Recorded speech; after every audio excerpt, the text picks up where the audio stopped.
Muy buenas tardes, queridos hermanos. Gracias al Señor porque puedo estar aquí una vez más con ustedes. Y en esta tarde pues quiero compartir una palabra del Señor.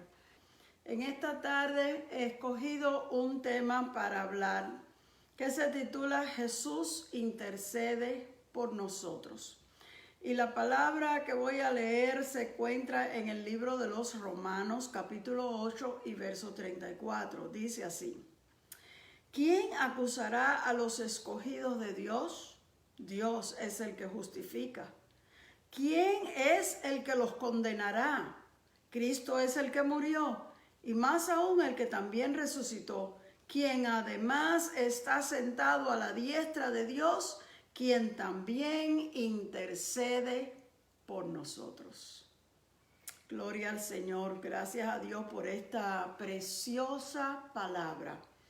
Nosotros sabemos que en diferentes ocasiones, por quizás algún error que uno cometa o algo que uno haga que la gente no esté de acuerdo, muchas personas están dispuestas a acusar y hablar en contra de los hijos de Dios. Pero aquí se hace la pregunta: ¿quién acusará a los escogidos de Dios si Dios es el que justifica? Si Dios está con nosotros y Él entiende lo que nosotros estamos pasando y Él ya nos ha justificado por la sangre de su Hijo Jesucristo, ¿qué importa que otras personas nos acusen o hablen mal de nosotros? Y más aún hace otra pregunta: ¿quién es el que los condenará? Hay personas que hablan fuerte. Hay personas que verbalmente acusan a las personas y las condenan. Dice, pues yo no estoy de acuerdo y esto estuvo mal y esto no se hace y esto... ¿Sabe qué?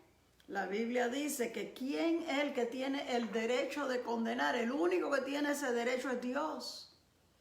Pero aquí dice al contrario, en vez de decir que Dios es el que tiene el derecho, más bien está diciendo que Dios es el que nos justifica porque Él murió por nosotros, resucitó, se levantó de la tumba, ahora está sentado a la diestra de Dios y está intercediendo por cada uno de nosotros. ¿Qué es interceder? Interceder es ponerse en el lugar de la otra persona para defenderlo. Interceder es más que orar por una persona, porque cuando tú intercedes, no solamente le estás pidiendo a Dios, sino que tú te estás poniendo en el lugar de la persona por la cual tú estás intercediendo, como si fueras tú a esa otra persona para clamar por la misericordia y las bondades de Dios. Y la Biblia dice que Jesús intercede por nosotros. Jesús se pone en nuestro lugar para defendernos delante de Dios. Dios sabe que la vida en este mundo es difícil. Jesús vivió aquí. Jesús sufrió mucho. Jesús tuvo quien lo criticara, quien lo traicionara, quienes lo despreciaran y al final quienes abusaran de él y lo condenaran, lo maltrataran, lo torturaran hasta la muerte. Y que Jesús entiende. Si alguien puede entender tus problemas, el Señor Jesús puede. Porque Él vivió en este mundo y Él se compadece cuando ve que nosotros estamos pasando tiempos difíciles. Pero el propósito de Dios es que tú y yo podamos vencer en nuestras luchas y en nuestras pruebas. Dios sabe que la vida es complicada y Él mismo nos advirtió: en el mundo tendréis aflicciones. Pero no es que nos lo está diciendo como arréglatelas como puedas. En el mundo tendrás aflicciones, pero dice, pero confíe, yo vencí. Te está dando ánimo. Sigue adelante, no pierdas la fe, no te desalientes. Sigue luchando porque tú puedes vencer. Yo vencí, tú puedes vencer también. Esa es la idea de ese verso cuando el Señor nos lo dice a nosotros. Hay una historia que a mí me ayuda mucho a entender esto. Y es la historia de Pedro. El apóstol Pedro amaba sinceramente al Señor. Y desde que el Señor lo llamó, él dejó todo para seguir al Señor. Quiere decir todo, porque nosotros decimos he dejado todo por el Señor, pero seguimos viviendo en nuestro hogar, con nuestra familia, trabajamos, disfrutamos de las cosas que tenemos. Pero los discípulos literalmente lo dejaron todo y siguieron al Señor a donde quiera que él iba. Quiere decir, ellos se fueron de sus casas, dejaron atrás sus familias, dejaron sus trabajos para andar con Jesús y seguir a Jesús. Jesús lo conoció y pudo darse cuenta de que Pedro lo amaba sinceramente. Pero Pedro, al igual que muchos de nosotros, o casi todos o todos nosotros, tenía su manera de ser y tenía su carácter, y Dios lo sabía. Y hay veces que Dios nos conoce aún mejor que nosotros a nosotros mismos. Hay veces que nosotros tenemos una idea, un concepto de quiénes somos, y nosotros nos vemos bien. Y porque a veces nos comparamos con alguien que está peor, ¿no? Y entonces decimos, pues yo no soy como fulano. Por lo menos yo actúo de esta y esta forma, yo estoy un poquito mejor. Pero el Señor sabe cuáles son nuestras debilidades, esos puntos débiles que cuando llegamos ahí como que no podemos seguir ni para adelante ni para atrás. Y el Señor lo sabe y con todo Él nos ama.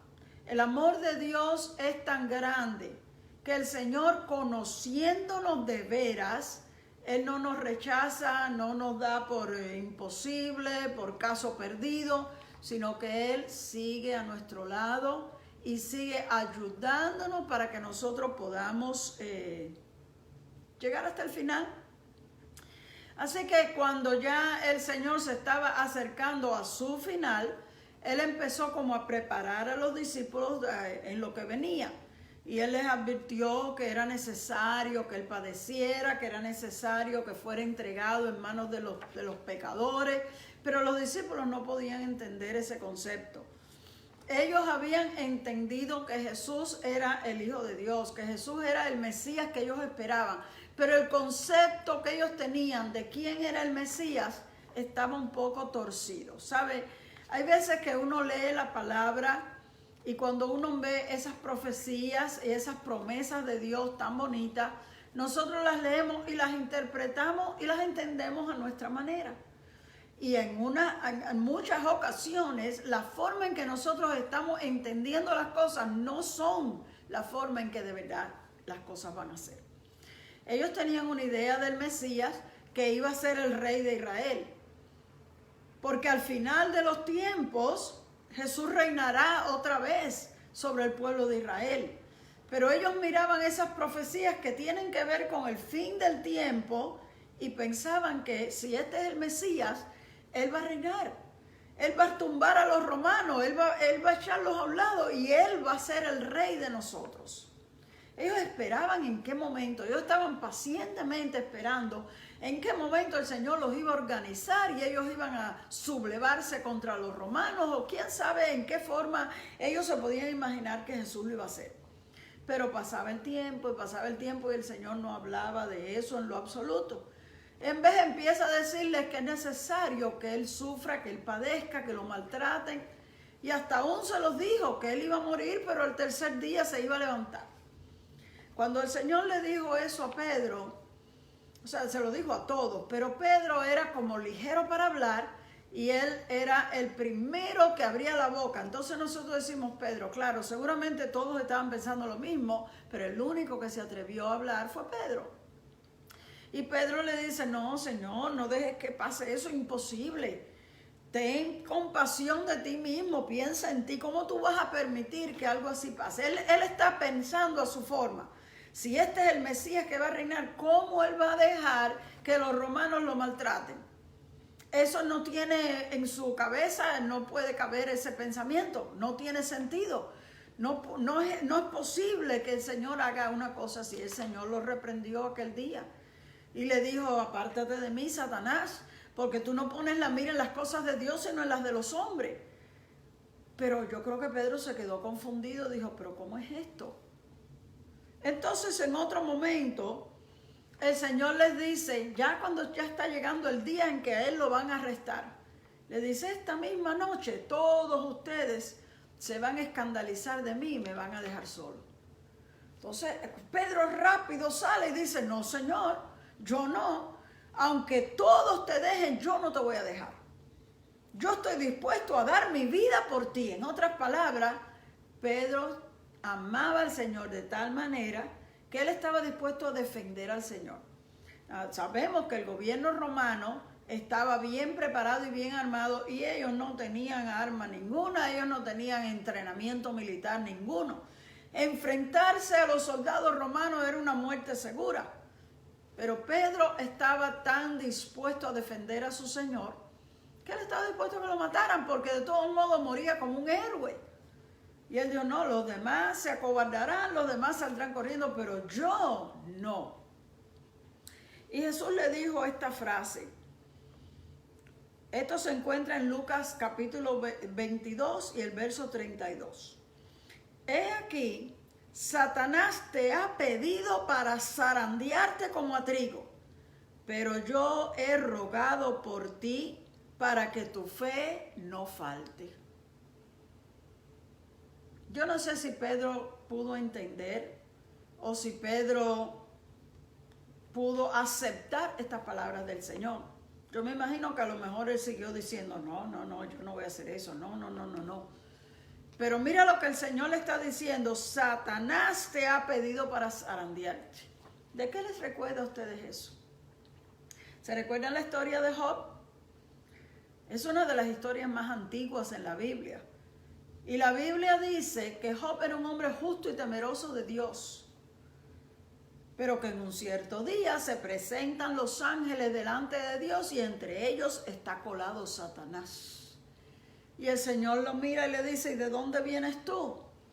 Y él le dice, pues de recorrer toda la tierra y de andar por ella. Entonces Dios, sabiendo cuáles son las intenciones del diablo, le dice, ¿y tú no has considerado a mi siervo Job? Ya desde ahí lo puso como su siervo. ¿Tú no has considerado a mi siervo Job? Que él es temeroso y justo. No hay nadie que se compare con él. Oiga, para que Dios le haga un elogio así a una persona, tiene que ser que realmente Job era un hombre consagrado y dedicado a Dios, que Dios le agradaba la vida de Job. Y Satanás empieza a acusarlo. Y le dice, pero él no te sirve de balde. En otras palabras, no es porque sí que te está sirviendo. Es que tú lo has rodeado, lo has acercado a él y a todo lo que él tiene. Lo has prosperado, el trabajo de sus manos, tú lo has bendecido y el hombre se ha hecho rico. Pues con razón te sirve. Quítale lo que tiene para que tú veas si no te maldice en tu propia cara. Óigame, Satanás es muy atrevido. ¿Y usted cree que él solamente hizo eso con Job? Ahora Jesús le dice a Pedro, Satanás te ha pedido para zarandearte como el trigo. ¿Qué cosa es zarandearte como trigo? En aquellos tiempos que la cultura era bastante primitiva y en aquellos lugares que se cosechaba mucho trigo, el trigo es como una espiga larga, de la espiga salen los granos del trigo. Cuando está listo para la cosecha se cortan, se arrancan todas esas espigas largas y luego esas espigas que han sido recogidas, ellos las cogen y las sacuden y las golpean contra una roca grande que tienen para ese propósito hasta que se les salga todo el grano a la espiga. Entonces botan la espiga porque eso es paja que no hace falta y colectan el grano para usarlo en la forma en que ellos lo quieran preparar. El Señor usa esa ilustración porque Él sabía que allí habían muchísimos sembrados de trigo y ellos estaban bien familiarizados con el proceso que se usaba para sacar el trigo de la espiga. Y le dice, el diablo te ha pedido para sacudirte como se sacude el trigo. Usted se puede imaginar que usted sea esa espiga de trigo y la cojan y la sacuden y la golpean contra la piedra con el propósito de sacarle todos los granos de trigo que tienen. Eso es lo que el diablo quería hacer con Pedro. ¿Qué quiere decir eso? Pedro no es una espiga, así que no estamos hablando literalmente. Estamos hablando de la vida y de la vida espiritual de Pedro. El diablo quería destruir a Pedro, quería sacudirlo, quería golpearlo, quería herirlo. Y Jesús dice, pero yo he rogado por ti para que tu fe no falte. Es un misterio por qué el Señor permite que la gente buena, que la gente que lo ama, que la gente que lo está sirviendo tenga que sufrir. Es un misterio por qué Dios lo permite. Dios no nos envía nada malo, pero en ocasiones le permite al diablo hacer estas cosas. Vamos a volver al caso de Job. ¿Por qué Dios le permitió al diablo que le quitara todas sus cosas a Job y lo hiciera sufrir? Cuando Dios mismo testificó que él era un varón, mire cómo dice la palabra, Job 1:8. ¿No has considerado a mi siervo Job, que no hay como él en la tierra? Él es un varón perfecto y recto, temeroso de Dios y apartado del mal. No había por dónde señalarle una falta a este hombre. Y con todo, Dios se lo permitió. La prueba, hermanos queridos, no es un castigo. Cuando tú tienes un montón de problemas o enfermedades, eso no significa que estás mal delante de Dios y Dios te está castigando en ninguna forma. La prueba es como el examen que te dan en la escuela después de haber aprendido, para que tú demuestres si retuviste lo que aprendiste y contestas bien esas preguntas. Los problemas de la vida son el examen que Dios nos está dando para que nosotros le demostremos si hemos aprendido verdaderamente lo que Él nos ha enseñado a través de su palabra y si nosotros podemos vivir lo que hemos dicho que nosotros creemos. Posiblemente usted ha oído a alguna persona hablar de sí mismo, decir, yo tengo una fe tan grande, o yo amo al Señor con todo mi corazón. Y cuando ve a otro que hace algo malo o comete alguna falla, posiblemente usted ha oído a algún cristiano que diga, pero ¿cómo fulano fue capaz de tal cosa? Yo nunca hubiera hecho eso. Porque nosotros tenemos un concepto alto de nosotros mismos y hasta un punto nos sentimos seguros de nosotros mismos. Cuando el Señor le dio la palabra, porque el diablo no te puede tocar hasta que el Señor se lo permita. Cuando el diablo salió y destruyó todos los sembrados de Job, hizo que cayera fuego, se le robaron los camellos, le mataron los sirvientes, se derrumbó el techo donde sus hijos estaban, se murieron todos sus hijos, le quitó todo. Y uno tras otro venían sus sirvientes a decirle lo que había pasado. Mira cuál fue la reacción de Job. En el capítulo 1, verso 21, dijo, desnudo salí del vientre de mi madre y desnudo volveré allá. Jehová dio y Jehová quitó. Sea el nombre de Jehová bendito. Y en todo esto no pecó Job, ni atribuyó a Dios despropósito alguno. El diablo no se conformó con eso. Porque vio que Job no cayó, no lo pudo hacer pecar, no lo pudo hacer renegar, no lo pudo poner en contra de Dios con lo que había hecho y volvió otra vez a ver si podía hacerle más daño a Job.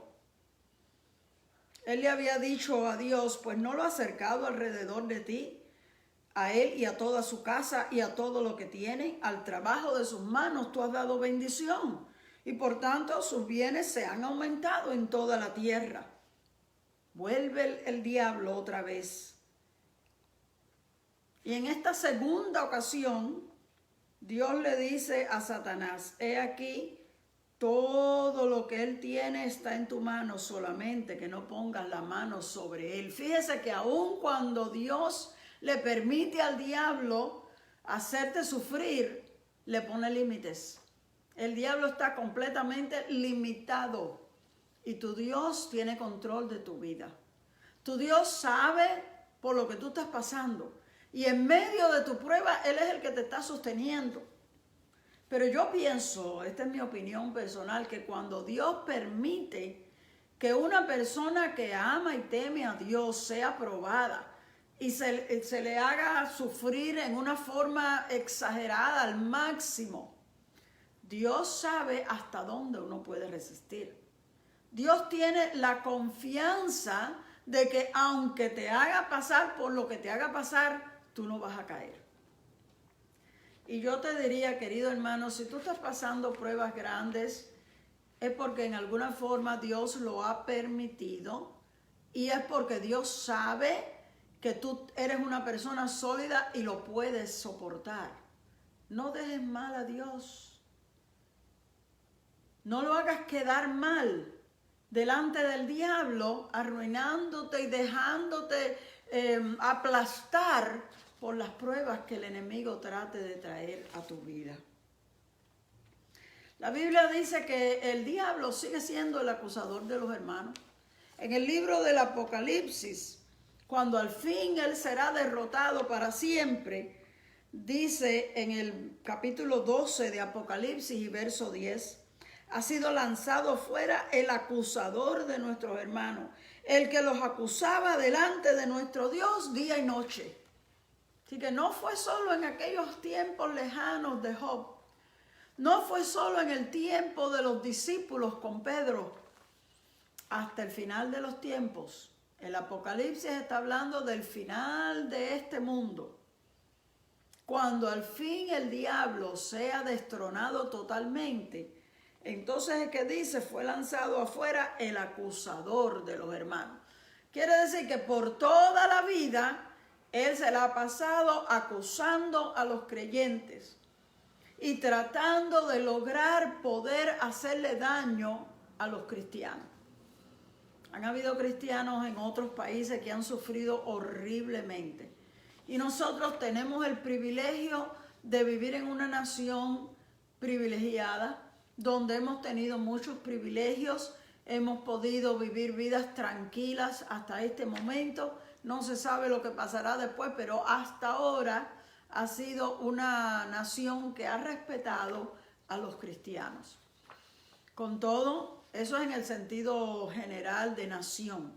Individualmente, cada persona pasa sus luchas y sus pruebas, que son ataques del enemigo. Ataques individuales que el enemigo hace tratando de destruir una a todas las personas que están amando y sirviéndole al Señor. Ten por seguro que Dios tiene un cerco de protección sobre sus hijos. En una forma regular, el diablo no tiene acceso a hacernos daño a ninguno de nosotros. Para él poder lograr eso, él tiene que ir delante de Dios y hacer todas las acusaciones posibles para lograr algo.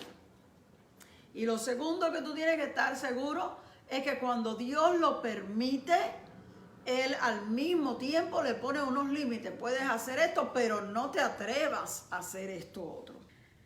En el libro de Juan, el Señor en el capítulo 17 hizo una oración generalizada hacia todos los discípulos. Y en el verso del 9 al 20 hay una frase que dice, y no ruego solamente por ellos, sino también por los que han de creer en mí por la palabra de ellos. Quiere decir, aquella oración que se encuentra en el capítulo 17 de Juan, que el Señor está ya por terminar su ministerio en la tierra y está haciendo una oración de intercesión a Dios, pidiéndole que guarde a los discípulos, él sabiendo lo difícil que era, pero que por lo menos cuando él estaba presente, pues él los ayudaba y él los aconsejaba y todas esas cosas, pero ya él se va a ir. Y él está intercediendo a Dios y le dice, te ruego que los ayudes, te ruego que los cuides, te ruego que los ayudes a mantenerse unidos, te ruego que los ayudes a mantener la santidad y tantas cosas que el Señor pide linda. Y le dice, no estoy pidiéndolo solamente por estos que están aquí, sino por todos los que van a creer. Y ahí estamos tú y yo.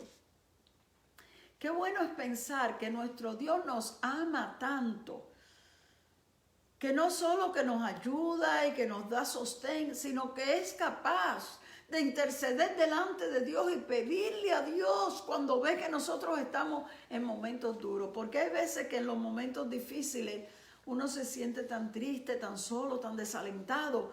Y esos momentos que tú no tienes a más nadie, tienes a Dios, tienes a su Hijo Jesús, clamando y intercediendo a Dios por ti, para que Dios te dé las fuerzas y tú puedas vencer. Volviendo a la historia de Pedro, Pedro se sentía seguro. Pedro pensaba que él estaba listo para cualquier cosa con tal de defender a su maestro. Y cuando llegó aquel grupo de personas que venían a arrestar a Jesús y preguntaron, Jesús, ellos se pararon delante de Jesús, Jesús les pregunta, ¿pero a quién ustedes buscan? Y ellos dicen, a Jesús Nazareno. Y él le dice, pues yo soy. La Biblia dice que al decir él esa palabra, yo soy, ellos cayeron al piso. Delante de la presencia del Hijo de Dios, cayeron al piso sin que nadie los tocara. Pero rápido se enderezaron, ellos son los soldados. ¿Cómo vamos? Ellos no habrán entendido por qué se cayeron. ¿Has visto tú alguna persona en la iglesia cuando es ministrada caer bajo el poder de Dios? Qué lindo es cuando alguien le pone las manos encima y ora por uno y uno siente la gloria de Dios en tal grado que uno no puede resistir. Es como si las piernas de uno se derritieran y uno tiene que caer al piso. Bueno, así se cayeron los soldados porque estaban en la presencia del Hijo de Dios. Pero no entendieron lo que era y rápido se levantaron. Y Jesús les dice, ¿pero a quién ustedes buscan? Les pregunto otra vez. Y ellos dicen, Jesús Nazareno, yo creo que ya estaban hasta gagos. Ellos, les digo que yo soy. Ahí es cuando Pedro saca su espada y dice, esto yo no lo voy a permitir. Y saca y trata de atacar a uno de ellos que estaban ahí para arrestar al Señor. Ahí él estaba demostrándole al Señor que era verdad lo que le había dicho. Yo estoy dispuesto a defenderte, yo voy a pelear por ti, yo no voy a dejar que te hagan daño. Pero Jesús no se lo aceptó, más bien lo reprende, le dice, guarda tu espada. La copa que el Padre me ha dado no la voy a beber, como queriéndole decir, la voluntad de mi Padre no la voy yo a cumplir. Y lo regaña y le dice, no, el que a espada hiera, espada morirá, guarda esa espada. Entonces Pedro se queda tan confundido que, pues, ¿qué le quedó? Sino echarse a un lado y quedarse pensando, ¿pero qué es esto? ¿Por qué el Señor está permitiendo que lo arresten? Yo estoy segura que Pedro sabía que el Señor tenía poder milagroso para él escaparse de esa situación. Yo estoy segura que Pedro sabía que el Señor tenía recursos como no dejar que lo arrestaran. Él podía cegar a esa gente que quedaran ciegos completamente. Él los podía paralizar a todos que se quedaran inmóviles y él escaparse. Él podía hacer cualquier cosa, pero ¿por qué no lo hizo? Él le pregunta a Pedro, si yo quisiera, yo podría decirle a mi Padre que mandaras 10 legiones de ángeles que me defendieran. Pero esta es la voluntad de mi Padre. ¿Cómo no la voy a cumplir?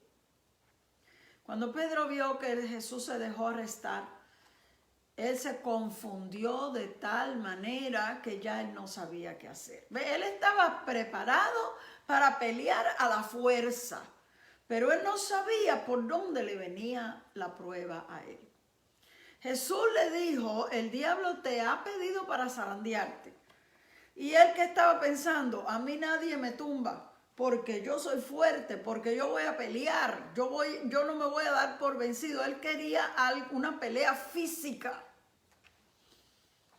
Pero se llevaron a Jesús y él dice que siguió de lejos ahí a ver a dónde se lo llevaban. Y se metió allí en el patio de la casa donde habían llevado a Jesús. Él quería mantenerse informado de todos los detalles de lo que iba a pasar. Y mientras están ahí esperando, qué malo es esperar, ¿verdad? Cuando uno tiene que sentarse a esperar y esperar y esperar, uno se cansa, se aburre, no quiere uno estar ahí. Y cuando uno está en ese susto de qué es lo que va a pasar, me imagino que él estaría como mirando para todos los lados. ¿Qué hago? Y allí habían diferentes personas y dice la Biblia que una persona como que lo reconoció y le dice, a mí me parece que yo te conozco. Tú no eres uno de los que estaban con Jesús. Pedro no estaba preparado para eso. Él estaba preparado para una pelea física, pero no para que lo pusieran en una situación peligrosa, donde si a lo mejor él decía, sí, yo era uno de los discípulos de Jesús, le dijeran, mire soldado, aquí hay uno de ellos, llévenselo también. Y entonces dijo, no, yo no sé quién es ese hombre, yo no lo conozco. Y parece que la persona sigue insistiendo, sí, a mí me parece que tú eres de ellos, mira si tú hasta hablas como ellos. Tú eres del mismo pueblo de ellos, tú hablas igualito que hablan ellos. Y la Biblia dice que Pedro terminó maldiciendo y jurando que él no conocía a Jesús. ¿Por qué Pedro haría algo así? Porque él no sabía por dónde venía la tentación, él no sabía por dónde estaba la prueba de él. Él estaba preparado para pelear a espada, pero no estaba preparado para resistir ese tipo de problema verbal. Y así nos pasa a nosotros también. Mira, es muy fácil criticar a Pedro. Es muy fácil decir, oh, Pedro esto y Pedro aquello. Pero es que nosotros somos iguales. Para ciertas cosas somos muy fuertes y para otras cosas no. Para otras cosas que parecen mucho más sencillas, caemos en ellas. Entonces, el Señor le había dicho a Pedro, cuando Pedro le dijo, aunque todos te nieguen, yo no. Pedro le había dicho, Pedro, esta misma noche, antes que el gallo cante, tú me vas a haber negado 3 veces. Y Pedro dice la Biblia que seguía diciendo, no, yo no voy a hacer eso. Él se sentía seguro de sí mismo. Pero después que hubo negado al Señor 3 veces, cantó un gallo. Y cuando él oyó ese canto, yo creo que se le congeló el alma.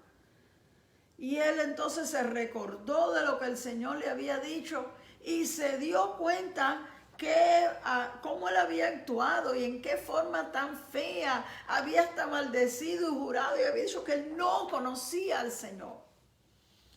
La Biblia dice que se salió de ahí y se fue llorando, pero amargamente. Sinceramente se arrepintió, pero ¿cómo yo pude hacer esto? Y quizás a ti te haya pasado alguna vez que cuando te das cuenta de un error que has cometido, tú dices, pero ¿cómo yo logré hacer una cosa así? ¿En qué cabeza? ¿Cómo se me ocurrió semejante cosa? Porque a veces nos sentimos fuertes, nos creemos fuertes y no sabemos qué débiles nosotros somos. Pero es en medio de la prueba, es en medio del problema, es cuando todo se vira al revés, es cuando las cosas salen como tú no las querías, que sale lo que de verdad tú eres. Y a veces la prueba sirve para que tú te conozcas a ti mismo y dejes de estarte engañando, creyéndote que eres fuerte cuando no lo eres. Cuando entonces tú te das cuenta que tú realmente eres débil, te humillas delante de Dios. Y nosotros necesitamos a veces llegar a ese punto. Tenemos que llegar y el Señor lo sabe y nos los permite. El Señor nos permite las pruebas porque en medio de las pruebas es que uno va entendiendo ciertas debilidades que uno tiene y puede ir acercándose más a Dios y humillándose más delante de Dios para que Dios te ayude. Además de Jesús, dice la Biblia que el Espíritu Santo también intercede por nosotros. Ahora vemos al Hijo y al Espíritu Santo en acuerdo para interceder por nosotros. Realmente Dios no quiere que nosotros caigamos. Realmente que Dios quiere darnos la mano para que nosotros podamos resistir toda prueba y toda tentación. Dice en Romanos 26 y 27 del capítulo 8. Asimismo, el Espíritu nos ayuda en nuestras debilidades, porque como debiéramos orar no lo sabemos, pero el Espíritu mismo intercede con gemidos indecibles. Y el que escudriña los corazones sabe cuál es la intención del Espíritu, porque Él intercede por los santos conforme a la voluntad de Dios. Ya te dice que a veces nosotros en nuestra debilidad no sabemos ni lo que tenemos que pedir. dice, como debiéramos orar, no lo sabemos. Quiere decir que hasta a veces en tu oración tú le estás pidiendo cosas que no son las correctas, pero que tú te crees que eso es lo que tú necesitas. En tu pensamiento, esto es lo que yo necesito. Y Dios te está oyendo y diciendo, ay Señor, ¿qué es esto? Mira lo que este está pidiendo. Y el Espíritu Santo entonces empieza a interceder. Dice la Biblia que con gemidos indecibles. No le hagas caso. Él ni sabe lo que está diciendo. Dale fuerzas, ayúdalo, bendícelo. Pero ni le hagas caso a lo que está diciendo. Porque en este momento él no entiende y él se cree que necesita eso. Y eso no es lo que él necesita. Oh, qué bueno es el Señor. Qué maravilloso es el Señor. Cosas que nosotros no podemos entender. Pero Dios es así. Dios se puede identificar con nosotros, dice la Biblia en Hebreos 4:15, que por cuanto Él sufrió, vivió en este mundo y padeció siendo tentado, Él se puede compadecer de nosotros. Qué bueno es para nosotros pensar que el Señor entiende nuestros problemas. ¿Alguna vez te ha parecido que nadie te comprende? ¿Alguna vez te ha parecido que no vale ni la pena hablar con alguien de tus cosas porque nadie te va a entender? La gente te malinterpreta, la gente te juzga mal. Pero hay uno que te comprende.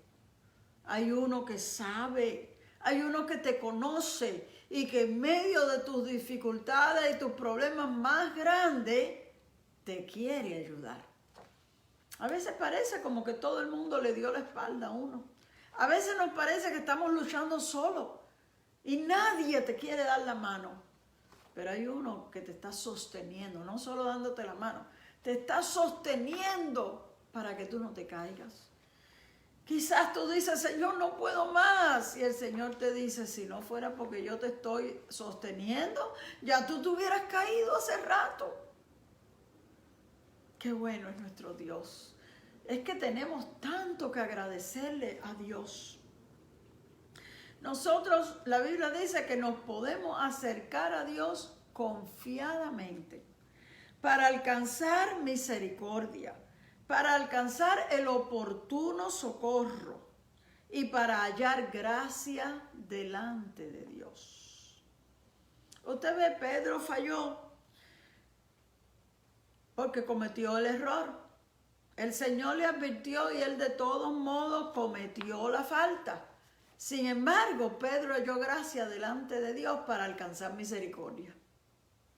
Qué bueno es que tú puedas saber que aunque tú le falles al Señor, la gracia de Dios es suficiente para alcanzarte a pesar de tus errores.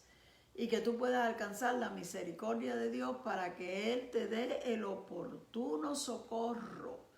Socorro es cuando ya te estás hundiendo y el único que te puede dar la mano y sacarte de ese hoyo de desesperación es Dios solamente.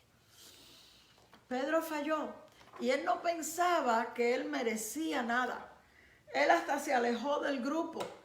Él pensó que ya él no merecía y que el Señor, después de habérselo advertido y él haber fallado, no iba a estar dispuesto a perdonarlo. Él se echó a un lado y ya se fue. Cuando Jesús resucitó, le dice a aquellas mujeres, díganle a mis discípulos y a Pedro que yo voy delante de ustedes, que me quiero encontrar con ellos. ¿Por qué el Señor dijo a mis discípulos y a Pedro? Porque él sabía que Pedro estaba tan y tan deprimido que ya él no creía que él era parte del grupo, que ya él no creía que el Señor le iba a dar otra oportunidad, que ya él no creía que él se merecía que Dios le diera otra oportunidad. Y el Señor le demuestra su amor a Pedro mandándole este mensaje a través de esas mujeres que fueron las que llegaron al sepulcro. Díganle a mis discípulos y a Pedro.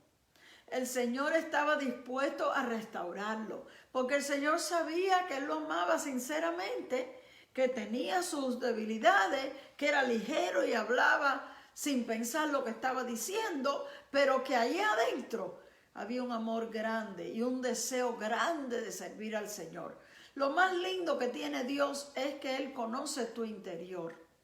Él le dijo a Samuel, no te dejes llevar por las apariencias, porque el hombre mira lo que está delante de sus ojos, pero Dios mira el corazón. Dios conoce tu corazón. Dios sabe tus intenciones. No solamente lo que tú haces, sino cuáles eran las intenciones. ¿Qué fue lo que te motivó? ¿Por qué tú lo hiciste? Y está dispuesto a darte una segunda oportunidad.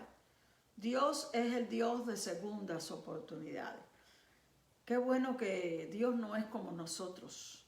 Que cuando nos disgustamos con alguien, ya esa persona se murió. Yo no quiero ni saber de esa persona para más nada. Pero Dios nos da otra oportunidad. Pero Dios nos restaura y nos levanta porque Él conoce tus intenciones y se compadece de ti. Y tú, a pesar de lo que haya pasado, puedes acercarte con toda confianza al trono de la gracia de Dios. Porque tú puedes hallar gracia delante de Dios para el oportuno socorro. Dios restauró a Pedro. Usted se puede imaginar que la persona que negó al Señor es la persona que Dios va a usar en el día de Pentecostés para que le hable a toda esa multitud y se gane 3,000 almas para Cristo. Posiblemente nosotros no le hubiéramos dado esa oportunidad. Posiblemente si nosotros hubiéramos oído lo que Pedro dijo, cómo se expresó, lo hubiéramos puesto una disciplina de 5 años y tú puedes entrar aquí, pero ni abras la boca, porque tú no tienes derecho. Y el Señor, 10 días después, lo usa como predicador. La misericordia de Dios no tiene comparación, querido hermano.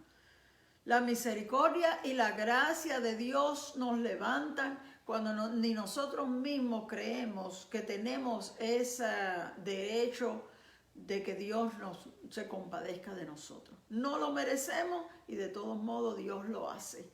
Podemos acercarnos confiadamente al trono de la gracia de Dios. Nosotros también podemos hallar gracia delante de Dios, porque dice el verso que leímos al comenzar: Cristo es el que murió, más aún el que resucitó, el que también está sentado a la diestra de Dios y el que también intercede por nosotros. Él murió por ti y por mí. Él nos ama a tal grado que estuvo dispuesto a dar su vida por nosotros. ¿Cómo no va a estar dispuesto a restaurarnos porque hemos cometido un error? Dios quiere que tú y yo podamos vencer. Él no quiere que tú te quedes abajo, arruinado, depresionado, desalentado, triste, porque cometiste una falta delante del Señor. Él está intercediendo delante de Dios para que tu fe no falte. Puede ser que falles en un momento, pero que tu fe te pueda sostener y te puedas levantar otra vez. Dios, el deseo del corazón de Dios es que cada creyente pueda vencer en cada lucha y en cada prueba sin que Satanás logre confundirte y hacerte claudicar. Por un momento quizás el enemigo puede turbarte y puede hacerte sentir que estás derrotado. Pero Dios te da suficiente fuerza para que tú recapacites y te levantes. Y le des duro en la cabeza al diablo y le digas: diablo mentiroso, tú no me vas a arruinar mi vida. Yo sé en quién yo he creído y yo sé que Él es poderoso para levantarme. Y en el nombre del Señor, como aquel hijo pródigo, di: yo me levantaré, iré a mi padre y le diré que he pecado. En el nombre de Jesús, levántate, querido hermano. No te quedes arruinado, no te quedes derrumbado por las luchas. Si el enemigo quiere poner desaliento en tu mente o en tu corazón, ¿por qué te pasa a ti esto? Después que llevas años sirviéndole, ¿por qué tienes que pasar esta otra prueba? Si por un momento le das cabida a esos pensamientos, saca eso de tu mente. Al Señor no se le pregunta por qué. Al Señor uno le pide fuerzas para seguir hacia adelante. A Dios uno le pide valor y fortaleza para seguir. Cuando los soldados cogieron preso a Pedro y a Juan, los metieron en la cárcel. Y dice que le dieron una carga de golpes. Los golpes que daban los soldados romanos no eran 3 correazos. Eran golpes con látigos, donde flagelaban todo su cuerpo. Y los amenazaron y los dijeron, no vuelvan a predicar en ese nombre. Y Pedro le dijo, pues juzguen ustedes si es justo que nosotros dejemos de hablar lo que hemos visto y oído. No oraron pidiéndole a Dios que castigara a los romanos. No oraron pidiéndole a Dios venganza por los golpes que les habían dado. Ellos oraron pidiéndole a Dios, Señor, ayúdanos y fortalécenos para que nosotros podamos seguir predicando tu palabra. Dice la Biblia que el lugar donde estaban reunidos tembló y fueron todos llenos del Espíritu Santo. Cuando en vez de tú cogerte pena a ti mismo, en vez de tú, ay Dios mío, pero ¿por qué me pasa esto? Esto no puede ser. Si yo llevo años sirviéndole al Señor, ¿por qué Dios permite esto? No, hombre, no. Si en vez de eso tú le dices, Señor, ayúdame, fortaléceme, ilumíname, ¿qué tengo que hacer ahora? Dame fuerza para seguir. Ahí, esa es la oración que Dios oye. Y Dios se complace de oír que sus hijos están dispuestos a amarle a pesar de todas las cosas. Están dispuestos a serle fieles a pesar de todas las cosas. Como lo fue Job. Y la Biblia dice que Job no pecó en ninguna de las cosas.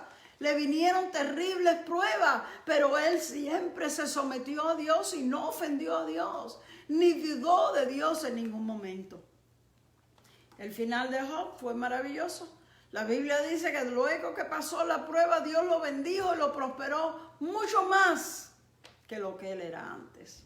Y así Dios te bendecirá a ti y a mí, mucho más de lo que éramos antes, si podemos serle fieles hasta el fin.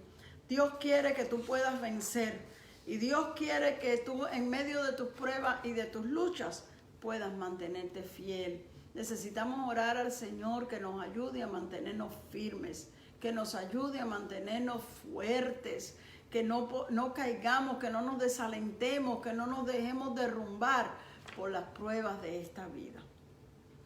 Con esto vamos a concluir en esta noche y vamos a pedirle al Señor por todos, porque el que más, el que menos pasa duras pruebas en la vida, que Dios nos ayude a agarrarnos del Señor y que podamos permanecer fieles hasta el fin, porque el Señor dijo, sé fiel hasta la muerte y yo te daré la corona de la vida.